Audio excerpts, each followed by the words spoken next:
सारे खास मेहमान हमारे साथ जुड़ चुके हैं। एक तरफ जनता और जनता के सामने वो तमाम लोग जिनको सवालों के जवाब देने हैं। भारतीय जनता पार्टी के राष्ट्रीय प्रवक्ता शिवम त्यागी हमारे साथ जुड़ चुके हैं। जोरदार तालियों से स्वागत कीजिए।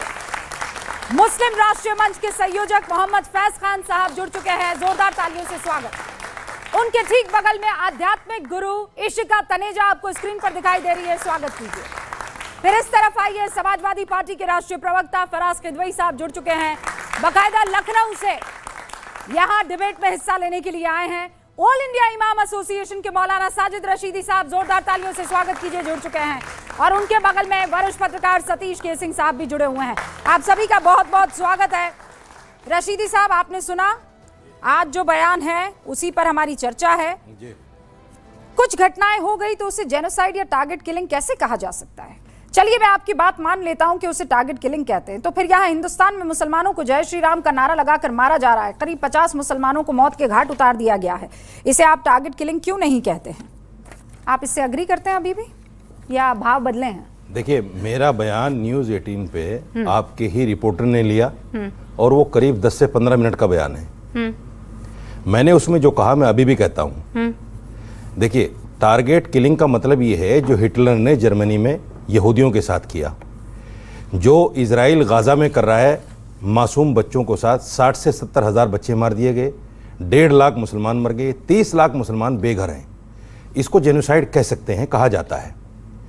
लेकिन ये जो घटनाएं हैं जैसे हिंदुस्तान में भी हो रही हैं, हिंदुस्तान में 580 दलितों को, 580 बहुत बड़ा आंकड़ा है, 2022 से लेकर अब तक मार दिया गया। क्रिसमस डे पर क्या हुआ, सनातनियों ने किया, इस पर भी आपको नजर रखनी चाहिए।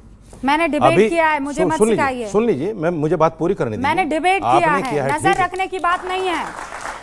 ये सतीश केसिंग साहब वहां पर सामने खड़े हुए हैं। सतीश केसिंग साहब बगल में आपके भाई साहब, उनको बता दीजिए। रुबिका लियाकत ने न्यूज़ 18 इंडिया पे क्रिसमस के त्योहारों पर अटैक करने वाले हिंदू संगठनों पर डिबेट किया है। बिल्कुल ठीक है, मान लेता हूं। चलिए, तो मत सिखाइएगा। आप मुबारकबाद के मुस्तहिक हैं, आपको करना चाहिए, अच्छी बात है। अभी 6 दिन पहले यूपी में एक वाल्मीकि को मार दिया गया। अभी 6 दिन पहले ही बिहार में अतहर नाम के एक मुसलमान को, सब्जी वाले को घर से खींचकर मार दिया गया।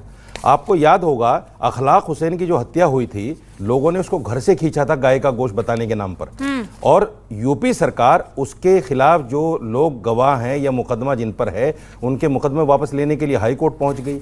ये जो सारी चीज़ें हैं अल्पसंख्यकों के साथ में, मैंने कहा कि अगर बांग्लादेश में हिंदुओं की हत्याओं को जेनोसाइड कहा जाए तो इसको भी जेनोसाइड कहा जाए। अच्छा, मैं निंदा करता हूँ। सुनिए, मैं निंदा करता हूँ। अगर एक आदमी भी मारा जाए। बात सुन ली मैंने। हाँ, बताइए। आपको गाजा में बच्चों का कत्ल दिखाई दे रहा है, बिल्कुल दिखाई देगा, मैं इंसान हूं। उनके साथ जो जेनोसाइड हो रहा है वो दिखाई दे रहा है। हमास का अटैक इजराइल पर 7 अक्टूबर का याद है?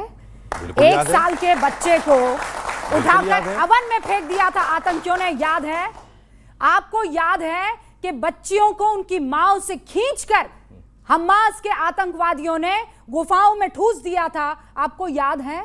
200 से ऊपर और जाकर दनादन गोलियां चला दी गई थी। आपको ये जेनोसाइड है? मैं बताता हूं। ये जेनोसाइड है? बिल्कुल, मैं बताता हूं। सुनिए। नहीं, बताता नहीं हूं, पहले ये बताइए ये जेनोसाइड है कि नहीं है? आप लोग केबीसी खेलना शुरू कर देते हैं। केबीसी नहीं, सुनिए ना, मैं बता रहा हूं। आपको गाजा के बच्चे दिखते हैं, बता रहा हूं। इजराइल के बच्चे नहीं दिखते हैं। मैं बता रहा हूं। आपको बांग्लादेश का दीपू चंद्र दास नहीं दिखता है, यहाँ का अखलाक दिखता है। यहाँ का अखलाक दिखता है आपको। मैं बता रहा हूं, सुनिए तो सही, शांति तो रखिए।